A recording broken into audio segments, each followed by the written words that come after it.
Константин Ваншенкин. Ветер гонит облако с дождями. Ветер гонит облако с дождями, листья перевертывает скопом.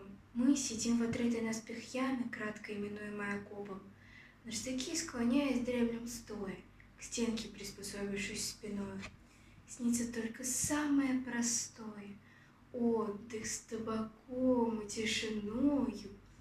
Но еще нам снится на рассвете день победы, громкий и нарядный.